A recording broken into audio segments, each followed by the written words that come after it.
അപ്പോൾ എന്തുകൊണ്ടായിരിക്കും നമ്മൾ നമ്മുടെ പാർട്ട്ണറുടെ സ്വഭാവത്തിലോ പെരുമാറ്റത്തിലോ മാറ്റം വരണമെന്നോ അല്ലെങ്കിൽ മാറ്റം വരുത്താൻ ശ്രമിക്കുന്നത്?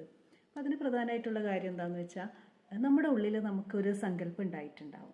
നമ്മളിപ്പോൾ എത്രയൊക്കെ നമ്മൾ പറഞ്ഞാലും എനിക്ക് അങ്ങനെ ഇങ്ങനെ സങ്കല്പങ്ങളൊന്നും ഇല്ല എന്ന് പറഞ്ഞു കഴിഞ്ഞാലും ഒരു മോഡൽ എല്ലാവരുടെയും ഒരു മനസ്സിലുണ്ടാവും. നമ്മൾ കണ്ട് വളർന്ന കണ്ട് ശീലിച്ച ചുറ്റുപാടിൽ നിന്ന് നമ്മൾ പഠിക്കുന്നത്, അതല്ലെങ്കിൽ നമ്മൾ കാണുന്ന സിനിമയിൽ നിന്നോ അല്ലെങ്കിൽ ആളുകൾ പറഞ്ഞു കേട്ടിട്ടോ കഥകളിൽ വായിച്ചിട്ടോ അതല്ലെങ്കിൽ ഇപ്പോൾ സോഷ്യൽ മീഡിയയിലൊക്കെ കാണുന്നതൊക്കെ വെച്ചിട്ടൊക്കെ നമ്മുടെ ഉള്ളിൽ ഒരു പാർട്ട്ണർ, ഒരു ഐഡിയൽ പാർട്ട്ണർ എന്തായിരിക്കണം എന്നുള്ളതിനെ പറ്റി നമുക്കൊരു സങ്കല്പം ഉണ്ടാവും.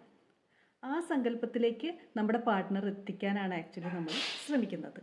എല്ലാവരുടെ കാര്യത്തിലും അങ്ങനെ ആയിരിക്കില്ല. ചില ആൾക്കാർക്ക് എന്ന് വെച്ച് കഴിഞ്ഞാൽ അവരുടെ പാർട്ട്ണറിൻ്റെ മേലെ അവർക്കൊരു കൺട്രോൾ വേണം.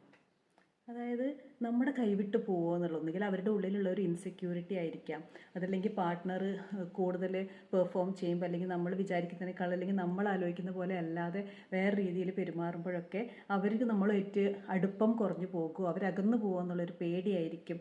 അങ്ങനെയുള്ള കാരണങ്ങളൊക്കെ കൊണ്ട് തന്നെ ചില ആൾക്കാർ എന്ത് ചെയ്യും, അവർ വിചാരിക്കുന്നത് പോലെ തന്നെ പാർട്ട്ണർ പെരുമാറണം അല്ലെങ്കിൽ ചെയ്യണം, അങ്ങനെ എന്തൊക്കെയാണ് ചെയ്യേണ്ടത് ഇതൊക്കെ അവർ പറയും. അങ്ങനെ ചെയ്യുന്ന ആളുകളും ഉണ്ട്. വേറെ ചിലരുടെ കാരണം എന്തായിരിക്കും എന്ന് വെച്ച് കഴിഞ്ഞാൽ നമ്മുടെ ഉള്ളിൽ തന്നെ നമ്മൾ ഒളിപ്പിച്ച് വെച്ചിട്ടുള്ള അല്ലെങ്കിൽ നമുക്ക് പുറത്തെടുക്കാൻ പറ്റാതായിട്ടുള്ള കുറച്ച് ഇമോഷൻസ് ഒക്കെ കിടക്കുന്നുണ്ടാവും, അല്ലെങ്കിൽ കുറച്ച് കാര്യങ്ങളുണ്ടാവും. അത് നമ്മൾ നമ്മുടെ പാർട്ട്ണറിൽ കാണുമ്പോൾ നമുക്കത് ഇഷ്ടപ്പെടില്ല. അതായത് ഒരു ഉദാഹരണം പറയുകയാണെങ്കിൽ നമ്മുടെ പാർട്ട്ണർ ഇമോഷണലി എന്തെങ്കിലും ഫീലിങ്സ് അവർ എക്സ്പ്രസ് ചെയ്യുമ്പം നമ്മൾ ആക്ച്വലി അത് എക്സ്പ്രസ് ചെയ്യാതെ ഉള്ളിൽ വെക്കുന്ന ആളായിരിക്കും. അപ്പോൾ നമുക്ക് അത് ഇഷ്ടപ്പെടില്ല. അവരത് ചെയ്യുമ്പോൾ അതെന്തോ നമ്മുടെ ആ ഉള്ളിലുള്ള സാധനമാണ് നമ്മൾ അവരുടെ അടുത്ത് എതിർക്കുന്നത്.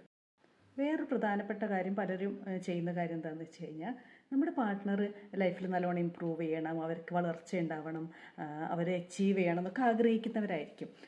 അവർ വിചാരിക്കുന്നത് യഥാർത്ഥത്തിൽ നമ്മൾ സ്നേഹിക്കുന്ന ഒരാളെ നമ്മൾ അവരുടെ ഗ്രോത്തിൽ നമ്മുടേതായിട്ട് കോൺട്രിബ്യൂട്ട് ചെയ്യേണ്ടതുണ്ട് എന്ന്. അതായത് നമ്മൾ നോക്കില്ല നമ്മളെ പാർട്ട്ണറിന് അത് ചെയ്യുന്നത് കംഫർട്ടബിൾ ആണോ, അതൊന്നും നോക്കാതെ തന്നെ നമ്മൾ അവരെ പ്രോത്സാഹിപ്പിക്കും പല കാര്യങ്ങളും ചെയ്യാൻ വേണ്ടിയിട്ട്. നമ്മൾ വിചാരിക്കും അതാണ് ലവ് എന്ന്. ആ രീതിയിലും നമ്മൾ നമ്മളെ പാർട്ട്ണറിനെ മാറ്റാൻ ശ്രമിക്കാറുണ്ട്.